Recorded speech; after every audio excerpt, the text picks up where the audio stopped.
Hi everyone, and welcome back to my channel.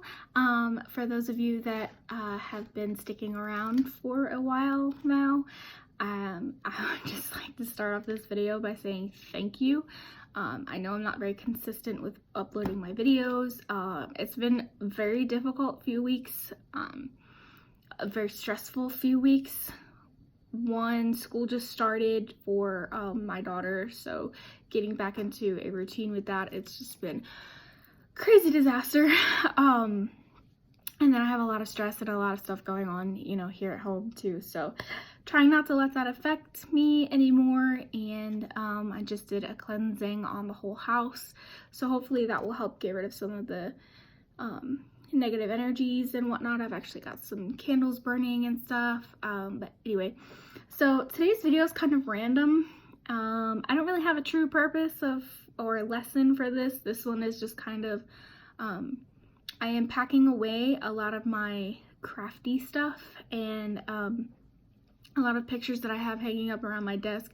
My desk is kind of like my desk, my workspace / my altar. I don't really have a designated altar yet. I will once we get into our new house. Anyway, so I kind of was pulling stuff down and pulling stuff out, and I figured it would be kind of neat to show you guys some of the things that I have and some of the stuff that I've made as well. This is kind of in correlation with my last video about landlocked tips and tricks. If you want to go check that out, you can. But okay, so let's get started. So one of the first things that I do want to say is that a lot of people stress about altars. There's a lot of stress that it needs to look a certain way, it has to have certain specific things, it has to do this, it has to do that. Okay, stop. It's first of all, it's your path. It can look and be however you want or need it to be.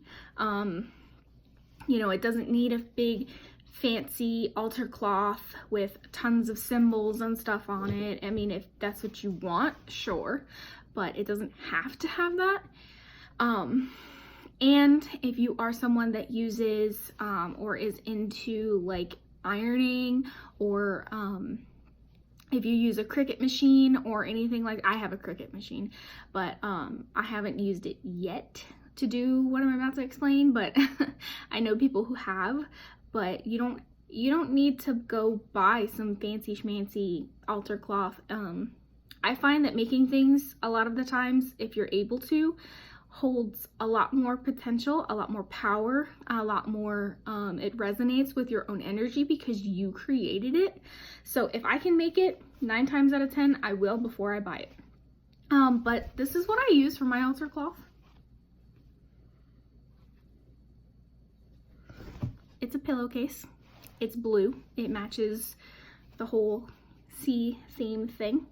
I don't have an, like I said, I don't have a permanent altar, so this is not actually out all of the time. I only have this out when I am doing offerings, prayer sessions, spell work, that kind of thing. So a lot of the times it is just folded up and stuffed. Cannot talk today. Stuffed in my drawer. So that's one of the things. Also, I keep a little baggie filled with seashells, if I can find it. Nope, that's rocks. This might be it. Yep, found it. It's a little baggie like this. And I like to keep them in a little baggie like this instead of out in the open. I have some out already open, but like, I just keep them all in this little baggie, and to me it keeps them protected and keeps them safe. Another thing that I really like to use, and a lot of people don't know about this and a lot of people do, Florida water. Florida water has a lot of really good properties to it. So if you are ever in the ability or ever have the chance to visit Florida and go to the beaches, I'm from Florida, so I, you know, went often, but collect some water because it has a lot of good properties to it. But this is actually Florida water soap, and it has all of the same properties that Florida water would, just with added ingredients to make it soap. So anytime that I'm doing a ritual bath or a ritual itself, I will cleanse my hands with this first. And I like to cleanse all the way up. I do my arms and that kind of thing. This is my wand. I made this personally. This was the first wand that I made. I'm actually in the works of making a different one, a stronger one. And then this is the bottom. It's wrapped in copper wire, and then you can see there are seashells adorned to it. There's this little fishy guy here, a little sand dollar, and then a little piece of pink. I don't know what this was supposed to be. It was in one of my little craft jars that I have. And then I just painted, there's a circle symbol on here, and just a couple of my own personal sigils that are on here. Again, I am in the process of making a different one that can house and hold crystals to it. So hopefully that one will be better. This is a Dreamcatcher, and I actually did not make this, but I really wanted to show it to you guys because it's amazing. This is driftwood. Now, you can get driftwood at the beach. You can also get it by lakes and rivers as well. So if you are closer to that than you are to the beach, by all means, go ahead. And then it's got the Dreamcatcher in the middle, and it's got like the teals and the whites, and I love this. This hangs on my wall above, right above my computer.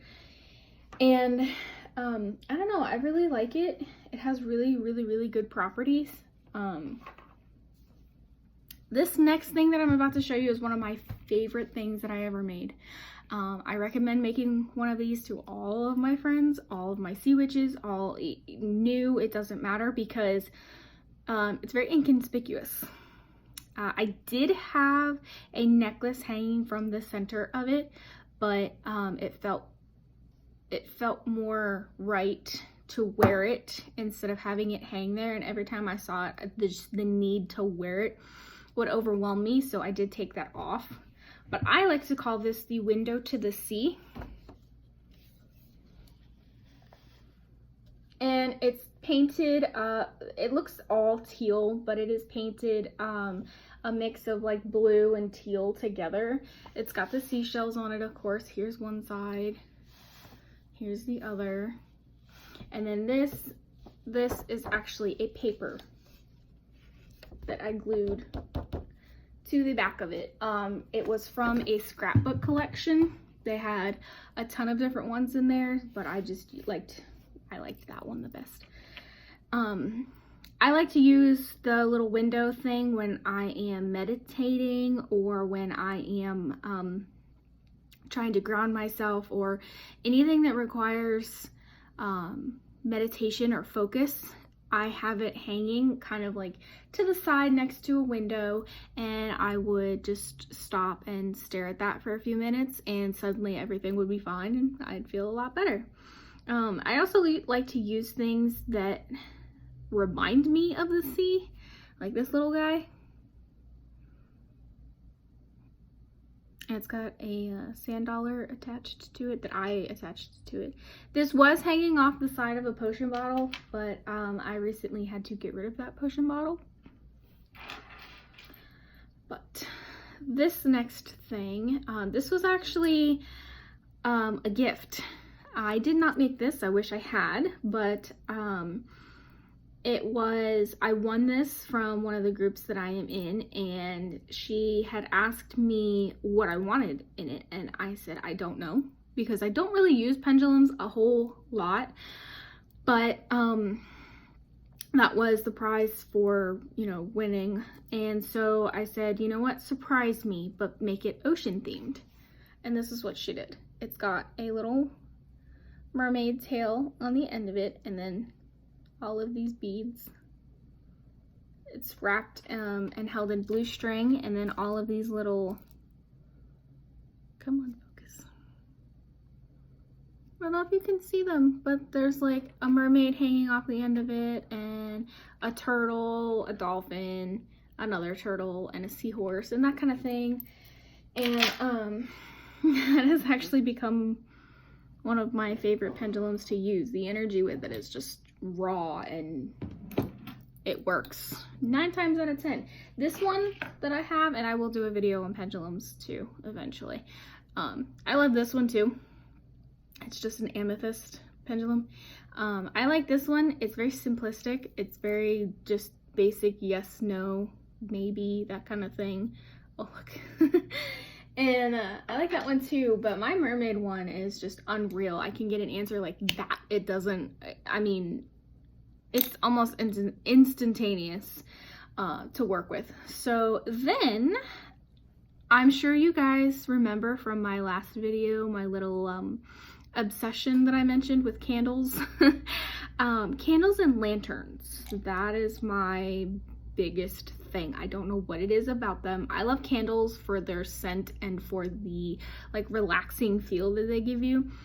And I love lanterns for the ambient, like otherworldly glow that they give a place. I actually have 2 hanging by my TV, but I made this as well, and then I usually have a little battery powered candle that will sit right here in the middle of it.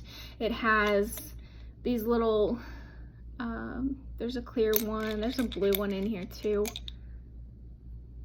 These little things are in here. The handle is wrapped in copper wiring, and it's got some seashells on the front, and this sits right here. I know you guys can't see right now, but maybe I'll turn the camera around so you guys can see my little crystals display. Actually, I will do that right now. So this is what my desk kind of looks like, and see if you guys can see it. I have a bunch of crystals, not very many, but that's where, you know, like my stuff sits. And let's back up a little bit. There we go. Okay, and this is my rainbow moonstone. This thing is like super amazing. It's got so many like flecks in there. Anyway, I could do a whole video about that crystal. Other than that, I have these that I made. They are mermaids. They're earrings. And so basically this video was just a little explanation and demonstration of things that you guys can make at home to kind of help inspire your craft. It doesn't have to be sea themed. You can actually do a lot more with your own path. I don't always craft or create things sea themed. Sometimes they're just random items that I felt the need to create and design. But yeah, that's it for this video. I do have another one coming in the next couple days about seashell divination, so please watch out for that video. And again, thank you to the people that have been hanging on board. I know it's been a rough patch. I upload about every other week at the moment just because of everything that's going on. And yeah, and again, I will probably tell you guys this for every video. If you want book recommendations on sea witchcraft, please check out my second video that I uploaded. There are book links in the description of that as well. I will link that in the description below to this video so that you guys can check that out. And if you like my content, if you guys wouldn't mind, please giving my channel a thumbs up and a subscribe. That would mean the world to me. Again, I am trying to, you know, upload a lot more. So yeah, I look forward to our next video, and thank you guys so much for watching. Bye.